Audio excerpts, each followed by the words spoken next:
Hello everybody and welcome to our professional development webinar series for parish and diocesan ministers. Thanks for joining us once again, this time for a presentation titled Best Practices for Catechesis with Hispanics. For those of you who are with us here for the first time, my name is Jared Dees. I'm the Digital Marketing Manager at Ave Maria Press, and I'll be moderating today's webinar discussion. This webinar is brought to you exclusively by Ave Maria Press in partnership with the National Conference for Catechetical Leadership, the National Association for Lay Ministry, and the National Federation of Priest Councils. Everyone in our audience is muted today, but you are able to ask questions. In fact, we would encourage it since this is a panel discussion. The questions may be sent to our presenters using the questions section of the GoToWebinar panel, which you can see displayed on the screen here. Please take a moment now to find that box for typing questions in your GoToWebinar panel. And then when you're ready, click the Send button at the bottom right-hand corner to send your questions, and I'll offer them during the discussion today, or as many of them as I can during the discussion today. I'd also like to note that once again, this webinar is being recorded, and a link to the recording will be sent to you later this week, so check your email inboxes. All right, now that we've gone through all of the technical side of things, and again, once again, would encourage you to ask questions, but also offer any of your own best practices that you've experienced in catechesis with Hispanics. Please do feel free to share. So what I'd like to do to start off this discussion is just basically introduce all three of our panelists and invite them to share a little bit about their own diocese, and then I'll go into a discussion. I'll offer a few questions, but hopefully we'll have many more questions coming in from our audience today. First, we'll begin with Julie Blevins. Julie is the Director of the Office of Evangelization and Catechesis for the Archdiocese of Galveston-Houston. She's over 30 years parish ministry experience in catechesis, youth ministry, liturgy, and music. Julie has ministered in 4 parishes of her archdiocese in which she worked in both English-speaking and Spanish-speaking settings, and has been a part of the formation of leadership development in both cultures. Julie, if you would, tell us a little bit about the cultural diversity in your diocese and how it impacts the way you form catechists and catechetical leaders. Great. Thank you, Jared. I'm glad to be here today. The Archdiocese of Galveston-Houston is one of those places that is growing rapidly. Right now we have over 2.2 million Catholics in our area. We incorporate 10 counties, so we're pretty spread out, and we have all the way from rural parishes up to what I call the mega-sized parishes, about 160 parishes in our Archdiocese. Right now we are at about 69% of Hispanic or Latino presence in our archdiocese, and 40% of those are speaking Spanish in the home. It's been very challenging and much of a blessing to minister in this diocese. Some of the challenges are maybe in identifying Hispanic catechetical leaders. Who are they? That's not so easily done as it is maybe in the English-speaking sector. And then the formation of those leaders to enable them to assume leadership roles, and just operating, I guess, with 2 models that we see here in parishes. And one is that where Hispanic ministry is incorporated throughout all the ministry of the parish life, and the other is in parishes that almost have like 2 separate churches, where there's the English-speaking church and then the Spanish-speaking church. So we're trying to, work in those areas. Okay, Julia, I just want to, before I go on to the next person, just really quickly, what are your thoughts on that? Having parishes that kind of have the dual models going on at the same time versus, kind of one more focused on one direction culturally? I think we need to move forward into getting parishes that are working across all cultures and aren't creating separate, parishes within one roof. But that takes a lot of work, and that takes a lot of formation, and that takes a certain predisposition to openness to doing that. Good, thanks. I hope we'll come back to this topic later on. So thanks, Julie, so much, and I'm looking forward to having this discussion with you today. Next, we have Maria Covarrubias, and Maria is the Director for the Office of Catechetical Ministry in the Diocese of San Bernardino, California. She's presented workshops at the national, regional, and local levels on catechesis, catechist formation, parental involvement, family, and marriage. She's a Master's of Arts in Religious Studies. Well, welcome, Maria. If you would please, like Julie, go ahead and share a little bit of your background and a little bit about your diocese and the lesson you've learned so far. Thank you so much, Jared, and thank you for the invitation to be part of this panel. Welcome, everyone. Well, I minister in the Diocese of San Bernardino, and in our diocese we have 51% Hispanic from all different backgrounds. We have 33% white, Asian Pacific Islander 12%, African American 2%, and Native American 2%. We offer, I believe that we have a very strong ministry in catechetical formation in the diocese. We offer our formation in different languages. For catechists, we do it in Spanish, we do it in English, and we also do it in Vietnamese so far. This is a diocese of 1.5 million Catholics, and we cover 2 counties with 92 parishes. We have mega parishes and we have small parishes. I mean, all the spectrum of sizes. Most of them, I will say, they're really providing good services for different languages like Spanish masses during the weekend. I will say 85% they provide Hispanic ministry and also catechesis in Spanish and English. So we do have a lot of challenges. We still, like many other dioceses, continue to form new leaders and making our priests aware of the need to take into consideration the cultural makeup of the parishes. So that's so far. Good, thanks. Maria, I wonder if you could just quickly, I think Julie, both you and Maria both mentioned something you distinctively said, Hispanic ministry, the parishes that provide Hispanic ministry. Yes. Can you describe a little bit for those of us in the audience what that means? So what would it mean to have a parish that provides Hispanic ministry? Well, Hispanic ministry, it's an area that helps Hispanics really integrate themselves into the parish life. Okay. And what it means is that through the Hispanic ministry, you have someone advocating for services at all levels. And many times within the Hispanic ministry, you have catechesis. See, that's another model that we experience. I don't know if Julie wants to add anything else. Yeah, I think that's similar with us, is that there's still a little juxtaposition between a catechetical leader for the Hispanic community and then the in ours another model of a Hispanic ministry, a coordinator of Hispanic ministry, who then has the tendency to oversee everything, liturgical, catechetical, social work and things that the parish does. And then there's also then the catechetical leader who works solely in the area of catechesis with Hispanics. Right. Good. Thank you, Maria and Julie. And Peter, maybe you can speak to this too, but let me introduce you first before I invite you to join the discussion here. Peter Ductram is the Archdiocesan Director of Catechesis for the Archdiocese of Miami. He earned a Master's of Arts in Theology in 2005 and is currently finishing a Master in Divinity with a specialization in the Bible at the Catholic Theological Union in Chicago. He is a D-Min student at Barry University in Miami, and he currently serves as Fund Development Officer for NCCL's Federation for Catechesis with Hispanics, which I should point out that everybody here, all 3 of you, are members of. Yeah. And he's a member of the Standards and Certification Committee for the National Conference for Catechetical Leadership, and as a writing team member of the National Initiative on Adolescent Catechesis. So Peter, you can pick up the discussion right where we left off, but first, go ahead and tell us a little bit about the Archdiocese of Miami in southern Florida and the approach that you're taking with Spanish-speaking Catholics in your archdiocese. Sure, thanks, Jared. Yes, the Archdiocese of Miami is fairly a young diocese. It's about 50 years older, more or less.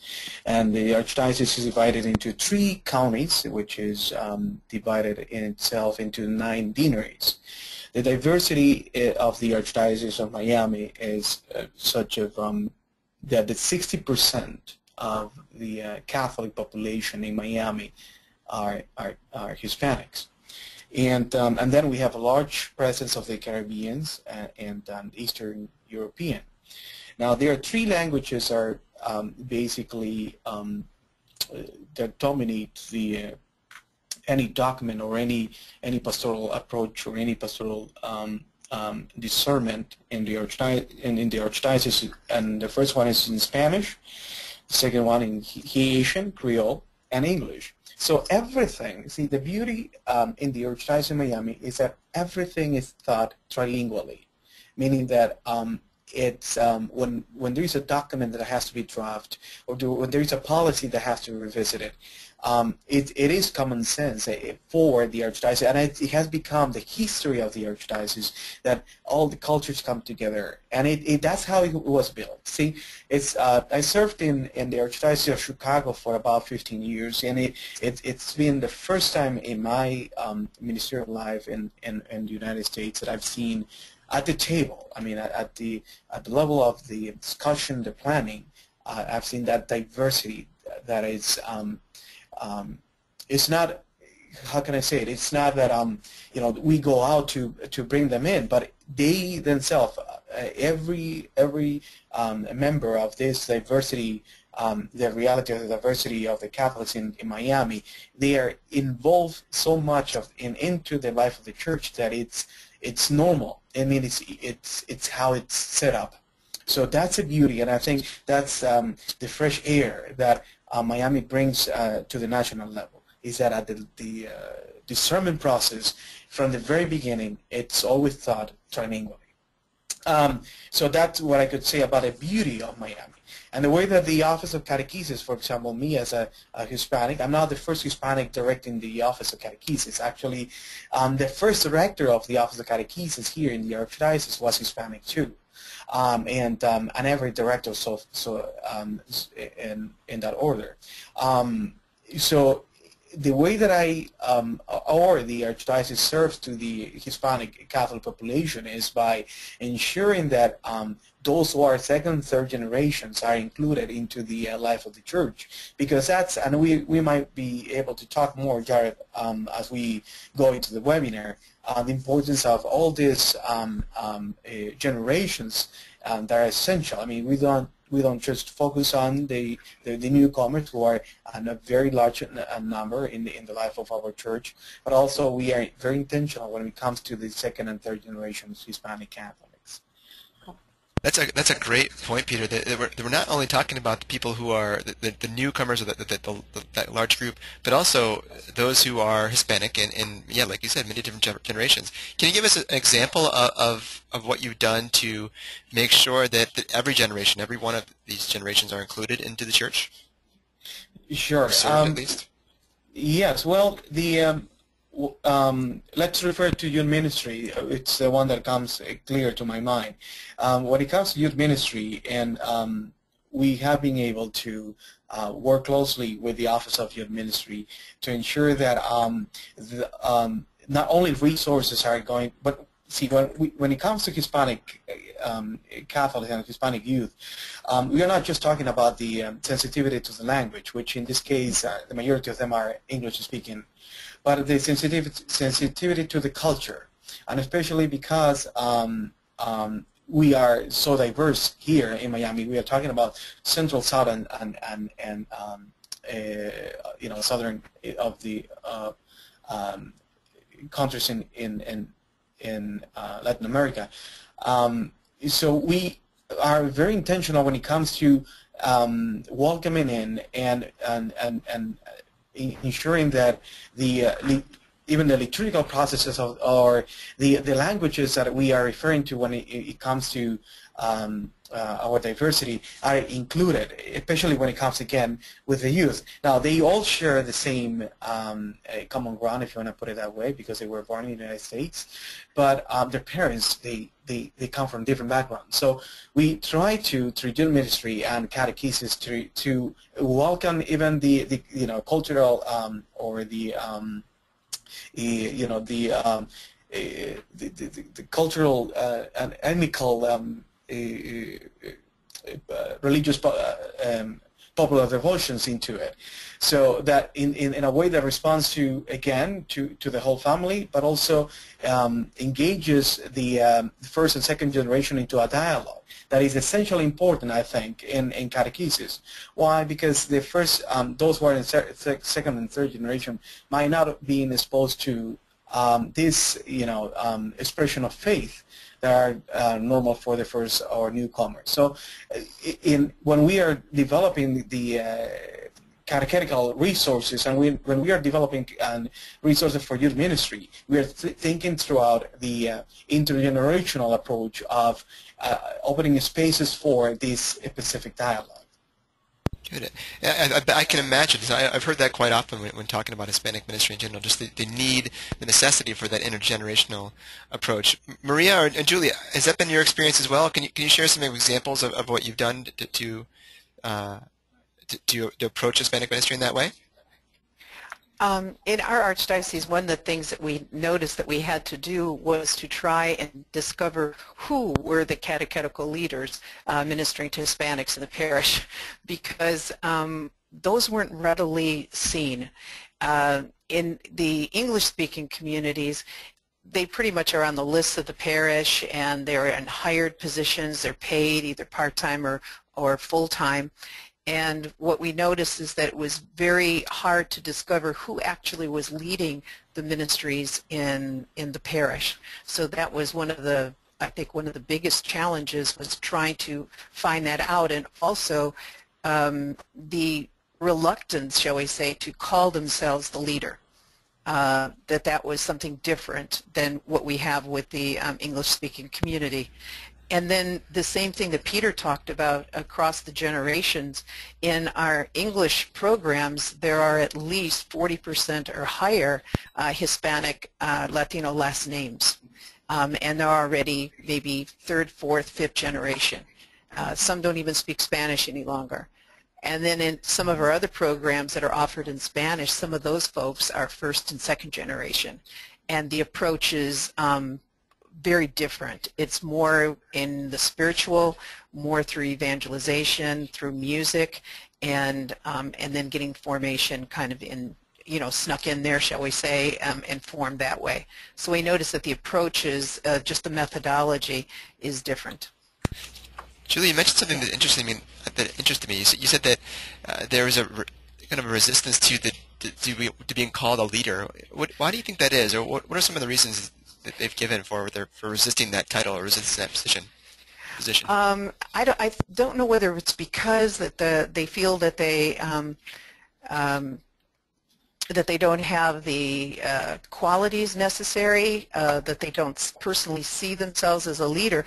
The first question is, who leads baptism, an example, and they'll say, oh, that's Father's in charge. Oh, does Father teach all the classes? Yeah. And they'll say, no, I teach the class. My wife and I teach the class. Oh, does Father do the interviews with the couples and call them up? No, we take care of that. So really they are doing everything of the leader, but they'll still say that, no, Father's the leader. So it's getting them to accept that that is a leadership role, to get formation in order to have confidence in that leadership role. Good. Maria, I wonder if could you share any of your own experiences, how you've empowered Hispanic catechetical leaders, essentially. What have you been doing in your diocese? Okay. I think we have a very good, a strong formation process. We began this process like in 1998. Our bishop really wanted us to put emphasis on providing the best formation process for our ministers, catechetical ministries. So back in those days, he restructured the catechetical office. Before we had two different offices, and he merged them into one that will serve everybody in the diocese. Well, that I think that was a very good and positive move, because that forces all of us to think of everybody, not only a specific people in a specific culture or language. So from the beginning, we provide basic formation for catechists. Actually, it's for all ministers. They have to go through a 6 months formation process. Then they choose a specialization, and those are our catechists. Then they come to a specialization course, which is provided by my office in English and Spanish. At the same time, monthly, we have monthly meetings with our catechetical leaders, everybody, English and Spanish together. So that provides an opportunity for them to get to know each other and to share, and also to trust each other. So it's been a process. It's been a development that has happened throughout the years. And I can tell you that we all feel very comfortable in my office, to serve everybody in the diocese, whether they speak English, Spanish, or Vietnamese. So it's been a culture that has been created by all of us, and really in response to what our bishop wanted to be seen in this diocese. That's fascinating. Thank you. Yes. We have a number of people who are jumping in a little bit on this topic, and I'll just share some of their responses, and then also invite anybody else to jump in with some questions. We have lots of questions that are coming in already. But let's see. Carlos says that the concept of leader is different in the Spanish-speaking community. They tend to call themselves servidores or servers, and that's something to take into account. And it sounds like you're agreeing with them. Yes. Which I love that image. I think we all, and all leaders in general, should think of themselves, of course, as servers, but maybe it's just ingrained more culturally. Yes. Paulo says that the fear to be called a leader has to do with the negative cultural and social implications of the people that tends in our countries of origins. And Angela says, if I may say something about this, I believe that not that Hispanic ministries are not sure of their formation or their ministry, but only respect for the authority of the pastor, which is our pastoral leader at all times. And I think those are all true statements. Good. Yes. Good. Thank you. Peter, would you like to say anything about this and how you're empowering Hispanic leaders in your communities? Well, that's actually I was agreeing also with that, because it is a cultural thing. And it's not just for one specific country in South America or in Central America. Now, remember, again, that we are trying to use the term Hispanics or Latino to refer to a couple of dozen countries. So, but nevertheless, the common ground when it comes to our view, ecclesial view, our ecclesiology, the way that we see ourselves participating in the church and in the life of the church. We as a Hispanics, we are active, and we will participate, and we'll be very generous when it comes to dedicating our time, talents, and sometimes our money, because again, we are struggling economically speaking, but nevertheless, I mean, we might not give a specific when it comes to that large amount of money, but we will give money when it comes to in our materials and our services, and even dedicating time for the life of the church. So when we're looking at Hispanic Catholics in the United States, we know that we have a very talented, faith-filled, dedicated people that have struggles with not understanding, but with the label of leadership. Because again, as it was pointed out by Carlos, I think it was one of the ones that you read, it's in our mindset, we are all serving for the same purpose. And it's not that we want to walk away from responsibility, because we will respond when the parish opens up to our presence. And we are extremely faithful to that specific parish, whether or not we might register or not into that specific parish. Because again, registration is also another issue that we don't really relate to, and that's a common understanding in different countries in South America and Central America. Now, but then when we look at empowering. When we are looking at the term of empowering, which is one of the areas that even Professor Espino mentioned in his study, when we talk about empowering, it is about making open spaces, open sacred spaces, so we can actually share our talents, and we have talented people. I mean. And I sincerely think that when it comes to the best way that we could respond to the Hispanic Catholic presence in the United States is by opening these sacred spaces, so they could be welcome, they could exercise their service, and they could integrate to the local church, because again, the Hispanic Catholic population don't want to create a parallel church, as some may fear.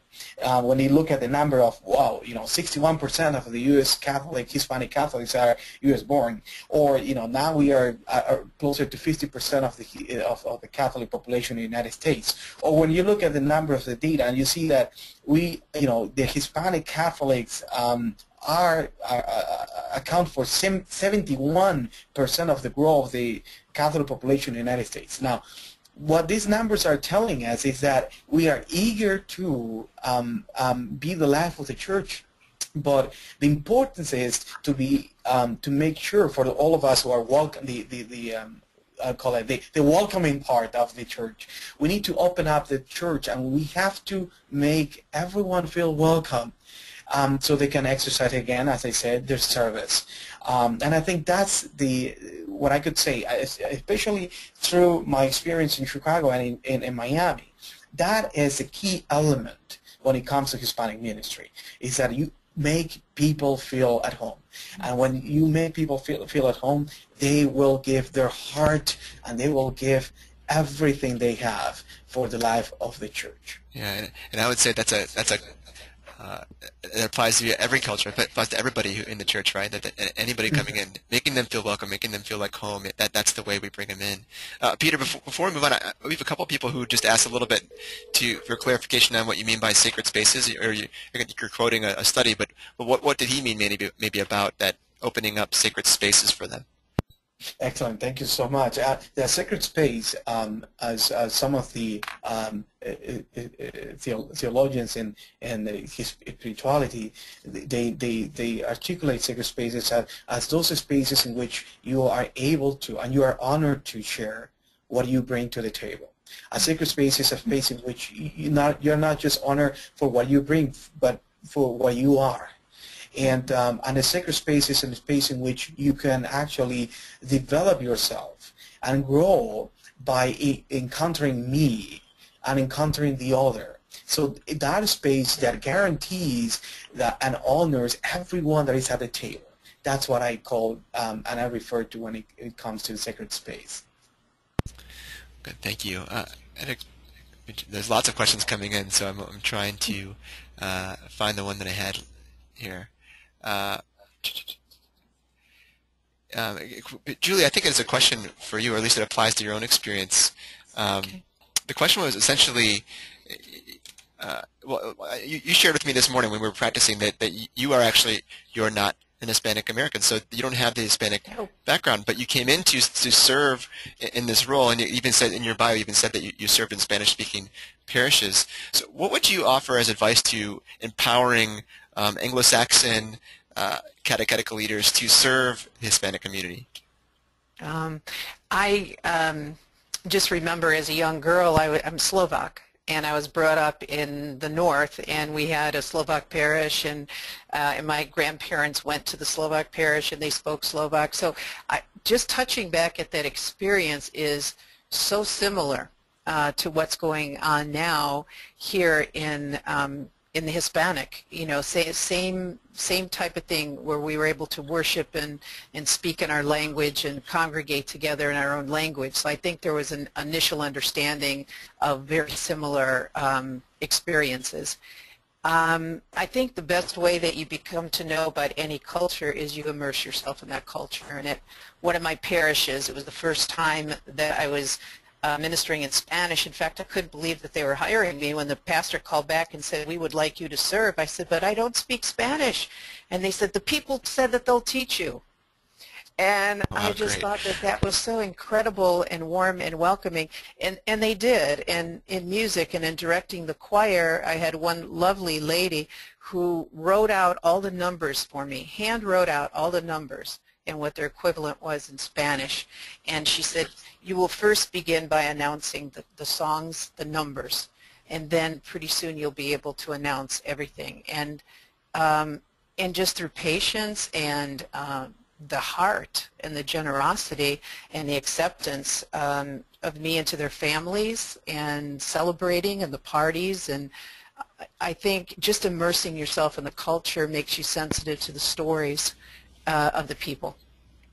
I love that. So that's how I was hooked. Beautiful advice. Just immerse yourself in the culture. I think I love that. So you brought up a couple times, all of you have mentioned some of the cultural differences and the religious devotion differences. Maybe I'll focus on, if what are some, I guess I don't want to ask a question so much as like, what are the devotional practices in Hispanic Latino communities that we should be aware of? Because I think we're pretty much aware of a lot of them. But maybe I want to ask the question this way: is how can we use those devotions as tools for evangelization, as tools for catechesis? In the Pope's recent apostolic exhortation, he said that the devotion is the primary way in which we can evangelize. So, can any of you offer any examples of how we can use these religious devotions that are coming in from the Hispanic cultures to catechize or evangelize? Maria, how about you? Can we start with you, Maria? Yes, Peter. I'm sorry, Peter. Yes, I think one of the forms is to really affirm the families, the Hispanic families. The Hispanic families, they have a natural instinct to catechize. And we do it through many different things. We do it through blessings, every day. God bless you as they go out to work or school, or small prayers throughout the day, or specific rituals. So I think it's important to learn those and affirm them within the context of the family. About a month ago, I wrote an article for our newspaper in Spanish about what are the things, how does the Hispanic family catechizes in the home. And one of the things that I found out it's that Hispanic families, they have a great sense of hope and abandonment in God. And we need to nurture that hope. They have such a great sense of community and coming together to pray and to do things together, like pilgrimages, coming together for different liturgical celebrations. So I think as catechetical leaders, we need to understand that and see them as an opportunity to affirm the spirituality of the Hispanic family in order for this to continue, because that's the gift that Hispanic families and Hispanics bring to the church in the United States. Good. I can totally see what you're saying. I just think of the many other families that don't lack that maybe that aren't doing the catechesis at home. That it's not ingrained in their family culture. So thank you. And I'm sorry, Peter, go ahead. No, Peter, please. But what comes to my mind is one of the experiences in Chicago that it was connected to las posadas and las novenas. Las novenas, which is 9 days of prayer and reflection.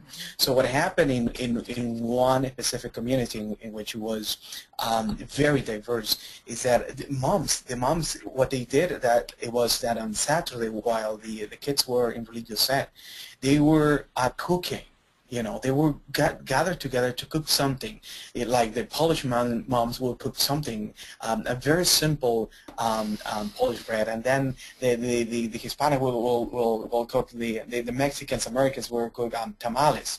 So and they were come together for those 2 hours, an hour and a half, to prepare and cook something for the night, in which at night was the actual novena and the songs and the prayers. But what it wasn't at play here is that the youth were involved in creating the role playing, for example. And when the moms were coming together to do, to prepare for the meals, they were actually talking to each other. When it comes to, there were 2-3 cultures coming together to talk to each other about the kids at school and so on. So there were spaces in which, the parents were at one point interrelating to each other. The kids were practicing their role play. The choir and the other ministers were preparing for the night prayer, and so on. So I think that responding to that specific question of yours, how can we take these cultural religious devotions? I think by opening it up to the larger a church, so we all get a taste of and it goes beyond becoming a Mexican American event, and it becomes the church event, and everyone is participating in their own process. But because again, the tension between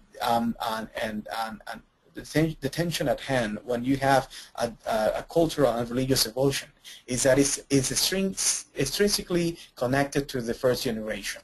The second and third generation don't have the actual experience of that devotion. So we need to see, by creating those type of events in which you invite the youth, in which you invite the new generation, you are creating new experiences that are going to stay with them. And now it becomes the new way of understanding church. Perhaps it's not going to be the same as it was in Guanajuato, in Mexico, or in Santiago, Chile, but it will be their own experience of being Catholics in that specific city, in that specific part of the country. Peter, thank you for sharing that vision. I love the hope there. I just want to share one comment that just came in from Paola. She says that popular devotions are very important to maintain the faith at home, keeping in mind that most of the people never receive formal catechesis in their countries of origin. And through these devotions are able to maintain and communicate the faith to the children. Yes. Our challenge is to help them understand that there is more to faith than the devotions, just the devotions. How those should bring you closer to God and to the Eucharist instead of replacing them. And I want to come back to another question that came in earlier, which I thought probably a lot of people share this experience. Carol says, I teach second grade sacramental prep, and my class is usually about 80% Hispanic. When we discuss attending Mass, the majority of children have no idea what I'm talking about. So how do I go about encouraging these families to attend Mass? So I'll offer that to you. In your experience, how do you, I think it speaks to the first comment to you, how do you make sure that the Eucharist is, and attending Mass on Sundays is central to that, the devotional practices of the families? I just want to speak to the point, Jared, that's not just particular to Hispanic families. Yes. Done sacrament prep out for the longest time, and I think as my catechist and myself, when I was coordinating First Communion, was you're just always disenchanted by the blank stares on the kids' faces, when you talked about Mass on Sunday. So I think it's a challenge that goes to all of us. But one of the things too is the times in which Masses are offered in their parish in Spanish. I know that in one parish it was offered on a Saturday evening, and a lot of families couldn't go on Saturday evenings because they were working. They were working in the restaurants. They were working in their own restaurant. They were working in different places, so it was hard to attend.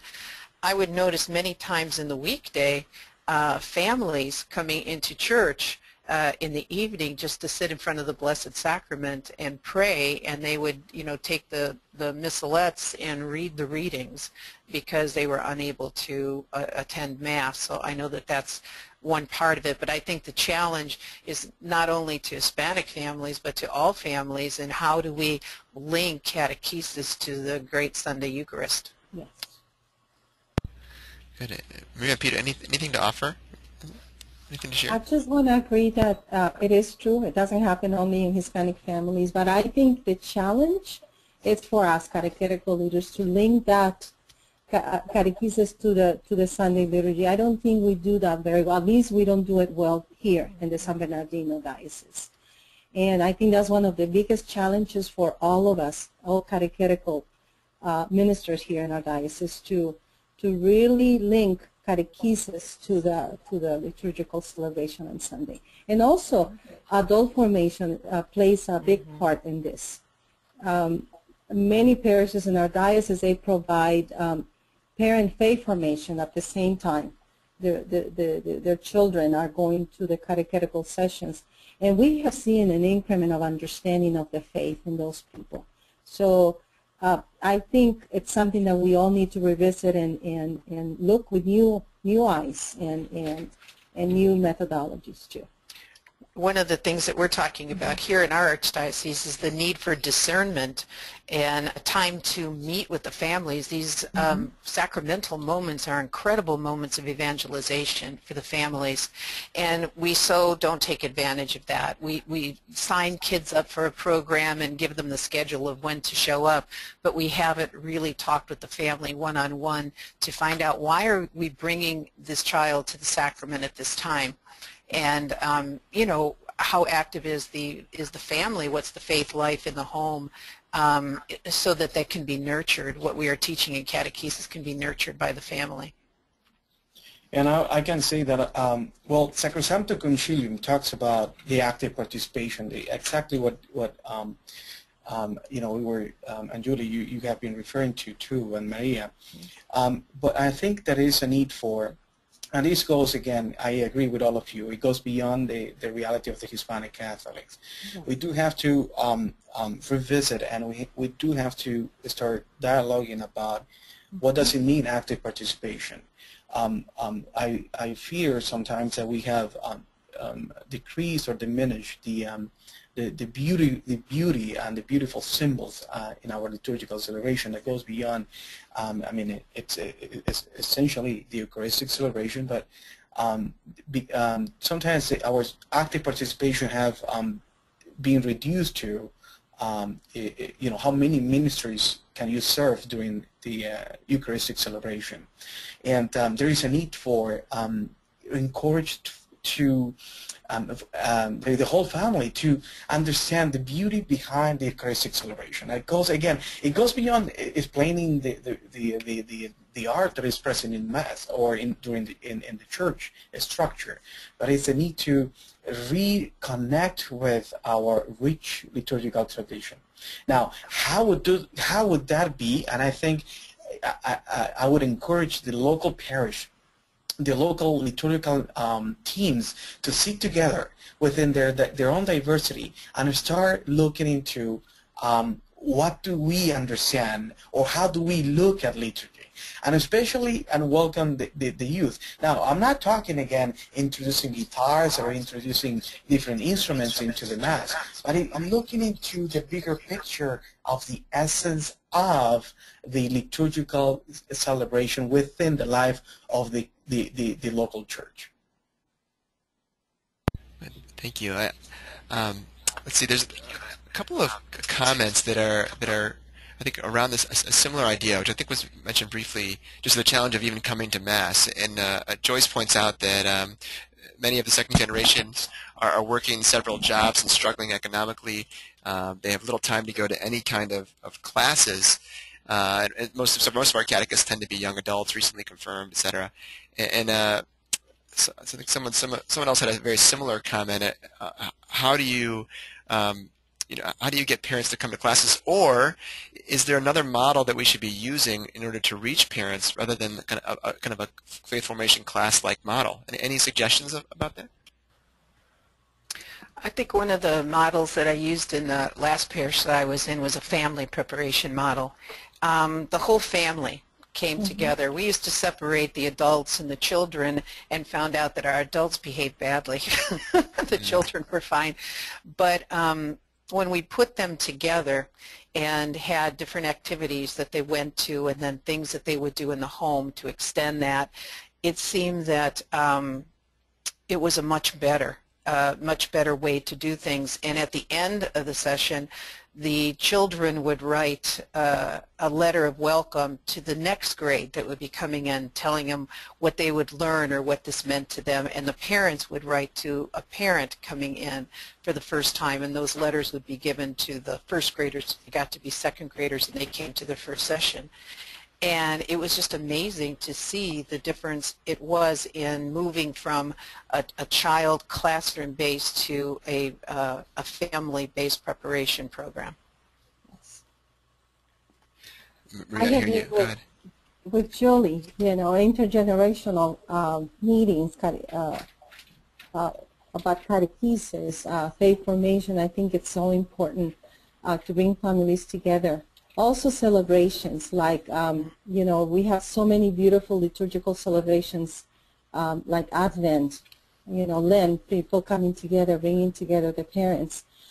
Some of our parishes here, they're beginning to do a family retreat at the beginning of the sacramental year, when they come in. And it's been very positive to bring the parents for a retreat, because we need to understand that they're the ones who make the decisions. The children come to catechetical sessions because their parents bring them. And they're the ones who have the power to make the decision to come to Sunday liturgy. So we really, I think, the area that we need to strengthen, at least here in our diocese, in my diocese, is adult formation. We're doing a lot, but still we have a lot of room to grow. I agree. Yes. Good. Peter, what about you? Would you say something similar? Would you agree? Yeah, so, well, and I would say I think we do need to start dialoguing about how has the image or the makeup of a family has changed in the past 5 to 10 years. Family now looks completely different than our dialogue about 10 years ago. So, and I think that dialogue has to happen at the parochial level. Because again, as some of the ones who were actually writing to you, Jared, about their concerns, how to bring them in, the fact that you have more single parents, the fact that we have more, even though they're single parents, they are much more engaged into their academic life, when it comes to these kids and our youth. However, in their priorities, Mass is still there, but it's no longer one of the first 10 priorities. Why is it still there? It's because they are bringing them into the sacraments. Even though they are only looking for sacramental prep, they are not looking for systematic formation, because they are very, practical, very pragmatical culture in this case. I'm talking about the generation of parents and families, especially the generation of Hispanics Catholics in the U.S. So you have this reality also that plays a role. That has to be add up to the normal understanding of the challenges that Hispanic family face, like the economical challenge and stuff like that. So I think we need to start talking about, okay, how does family look like right now? And how can we engage them? As some of the listeners are asking, how can we engage them into the Mass? Now, I think that dialogue has to happen, but also if many of them are living separately, or if they are divorced, or they are living with somebody else, their own understanding, coming from the cultural Hispanic cultural background, they understand that they have been or they have to stay away from the church for one reason. It's because their status of living their life as a separated couple has pressed a reality that has pushed them aside.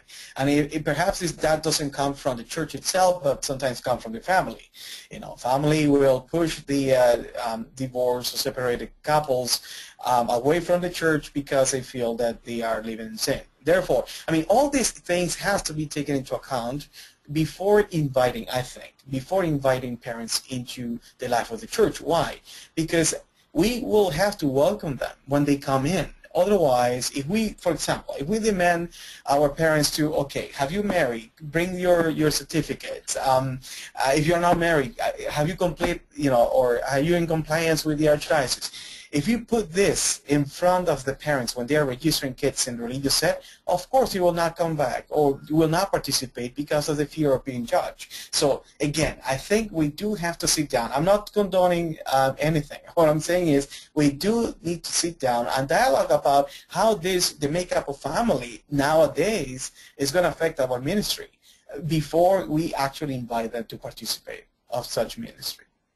Peter, Peter, I really appreciate you saying this here. Just mentioning that the focus on, those things of course are important, and we're not saying anything against church doctrines, but we also want to make sure that the perception when asking some of the questions initially aren't making people feel unwelcome and turned away or feel like sinners.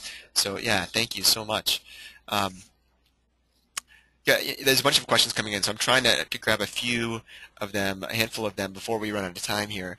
Marisol asked a question about youth group, and I wonder if anyone could respond. She says, do you think it's necessary to have a separate Hispanic youth group in the church, or why or why not? Why not promote one youth group and help the youth respect their differences and celebrate their similarities? Have the Hispanic religious practices understood by all. And teens are in school by now and speak English anyways. I think that's an interesting perspective, and I wonder if anyone would like to respond about how to structure youth groups that are blended or diverse. Julie, you brought up youth ministry earlier, I think, right? Would you like to respond? Yes. When you were reading that, I was just thinking, wow. One of our other members of our FCH board shared with me a story of how she spoke English just perfectly fine, yet when she went to the youth group, she felt out of place because the topics that were being spoken about were not a reality to her and her family. She gave the example, they talked about, disrespect to parents and need to respect parents. She said she was grown up to always respect her parents. That wasn't an issue. But issues that she had with more, drug abuse, the issues of gangs, just that maybe the issues of the Hispanic teenager living within their family was a little diverse than what she was experiencing at the English gatherings of the youth. And I thought that was an interesting perspective because I always felt that they could be blended because, geez, after all, don't they all speak English? But it's more than the language. Can they learn from one another of different stresses? I think that they can, of the different realities of an Anglo family and of a Hispanic family, and I'm sure they're different in a Vietnamese family. But I think that the format maybe of some of our youth ministry groups and stuff don't let themselves or allow themselves to allow that discussion to take place, because I think everyone would grow knowing and getting a lot more culturally sensitive, especially at that age. And that's a lesson, I think, at every level, probably to take into consideration the examples you're using in catechesis with children and adults, and probably a lesson for publishers like us to also take into consideration when we're creating books and resources to make sure that the examples are relevant to the students. Well, that's what I've noticed, Jared, is that you can't just make a translation. I think, I know we here have experienced just taking a program in English and translating it in Spanish. That doesn't serve the best because you have to take in different cultural perspectives, so it's not just a mere translation. Yes. Maria, I wonder if you could mention a little bit. You mentioned that your diocese is increasingly diverse, so it's not just Hispanic Latino, but it's also there's a Vietnamese growing population. What advice would you give to people working with youth who have they're trying to appeal to those many different cultures? What would you say to them to make sure that everyone feels welcome? Go ahead. I was listening to what Julie was saying, and I totally agree with her. It is important to have the space where they feel comfortable. But I was also thinking that in order to do that, if you, let's say that you have an English youth group that is trying to appeal, everyone, I think you need a skilled youth minister. Mm-hmm. One that is well-rounded in all the areas that they need to be in, evangelization, catechesis, but also cultural diversity. I think that's the key. And I know in our formation, in all our formation, we have a piece for that, because even if they're Hispanic, you have to make them aware of other cultures too. So to me, I think it's one of the key aspects, to have a very well-skilled youth minister that is well-rounded in the reality of that parish or the diocese, even better. And it kind of goes back to what we talked about at the very beginning, just empowering catechetical leaders, but also just in general, even at the level of catechists and youth ministers, lay ecclesial ministers. Maybe but before we go, you're all of you at the diocesan level, so could each one of you share a little bit about what you're doing to prepare people in parishes, catechists and youth ministers and adult faith formation leaders? What are some of the ways in which you are trying to train and inform these leaders in the parish? Peter, why don't we start with you, and then we'll go through Could you, Jared, could you say the question again, because I wasn't able to follow that? Sure. I'm just curious, at the diocesan level, what are you trying to do? What are you doing to try to form catechists and youth ministers, adult faith formation, people that may not be the DRE of the parish, but they're serving and they're trying to create classes or youth group meetings, etc. What do you offer, or what are you trying to do to make sure that they're being formed and trained? Well, are you talking about the cultural diversity abilities, or are you talking about any type of formation? I think a little bit of both. So maybe within any type of formation, what are you doing to make sure include these cultural education as well? Well, what we are doing is, due to the fact that we are, and I think this is a reality not beyond Miami, we have less resources. We have we have very much more. We see much more the demands for formation. So what we are trying to do is we are trying to locate local talents and those who have been formed already to be able to function as the local instrument for formation. So we do provide different levels of formation, but again, formation that leads them towards something else, and so not formation for the sake of their own formation. So, for example, when it comes to catechetical leaders and when it comes to catechists, we empower catechists to start thinking about working for the church as catechetical leaders. And for that reason, we have developed a program that leads them into beyond the basic catechist formation into a bachelor's theology and a master's theology. And we are working with the local universities to allow them or sponsor as many as possible for those who have the desire to get the best of the formation. But when it comes to cultural sensitivity, it's part of our basic catechist formation. It's extrinsic. I mean, we don't have another course that talks about cultural sensitivity. We talk about that when we are talking about prayer, when we talk about systematic theology, when we talk about Catholic morality. We always are referring to the importance of welcoming everyone and everyone that comes to the table. So, I mean, it's in the design, and we have redesigned our basic catechist certification program actually to be mindful and to be much more intentional when it comes to sensitivity to our diversity. Good. Thank you, Peter. I loved it. I'm so glad to hear that it's integrated like that. Maria, what would you say how are you forming the catechetical leaders, but also catechists, youth ministers in the diocese? Yes, I want to agree with everything that Peter said, because we do the same thing. Everything, cultural sensitivity is embedded in everything we do.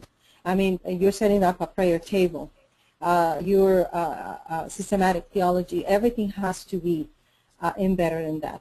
The other thing that we're doing, and our bishop is really strong about this, I don't know if you know Bishop Barnes. He's been the chair of the cultural committee at the USCC level, but he's so much into bringing everybody together. We started 2 years ago the BICAM, which is the Building Intercultural Competency for Ministers, and this process has been repeated many times. We're going to be starting the new process next week. And we've been doing it by regions, because Bishop really wants, as much as possible, the catechetical leaders, the parish staff, our priests, our deacons, to be really embedded in the skills that are provided through this process. So it's something that is very important for us, and it's also so important for our bishop. And I feel bad we've barely even touched on the formation of priests and deacons in different dioceses and pastors in different dioceses, and we've mostly focused on the ecclesial ministry, but of course it's essential that our pastors be formed with the sensitivities as well. And I think I tend to see seminaries moving in that direction, which is great to see. Julie, any last words, and some advice on how to empower catechists, youth ministers, adult faith formation leaders? Well, I agree with everything that Peter and Maria said in informing the leaders, especially of the parish. And what I want to add to that is ongoing formation, not just once, not just twice, but ongoing, and the ability to bring different parish leaders and pastors together to share best practices and to share their ideas. For example, we have Dr. Josué Ospino coming here to our diocese, and he's doing a day for priests and for lay people on his document and how that impacts what they are doing in parishes. So I think it's also not only the knowledge, but the ability to come together and share ideas and learn from each other. Good, thank you. I'm just looking at the clock, and we're a little past 4 p.m. Eastern Time, and I can't thank the three of you enough for spending some time with us, and you've all offered some great advice, great practices, but also just given us a lot, I think, to consider and think about as we begin this new year, this new catechetical year.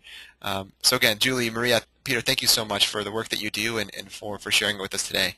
Thank you. Thank you, Jared. Thank you. Thank you. And I just want to say to those that are in Buffalo, New York, we're going to have the pre-conference for FCH May 17, 2015, and our topic is going to be young adults, second and third generation Hispanics. So Good. come. So if you're coming, come to the NCCL convention in May of next year, and make sure you attend the day before, right? The Sunday before is when the FCH has their meeting? Yes. Actually, yes, it's the 17th, and NCCL begins that same day in the evening. Great. So, Great, yes. and we're all welcome. Catechetic leaders, you're welcome to attend. Good, thank you. So let me also just thank the NCCL as well for being a partner, once again, the National Conference for Catechetical Leadership, and also the National Association for Lay Ministry and the National Federation for Priest Councils. All three of these organizations have been partners with this professional development webinar series from the very beginning, many years ago. So we thank them once again.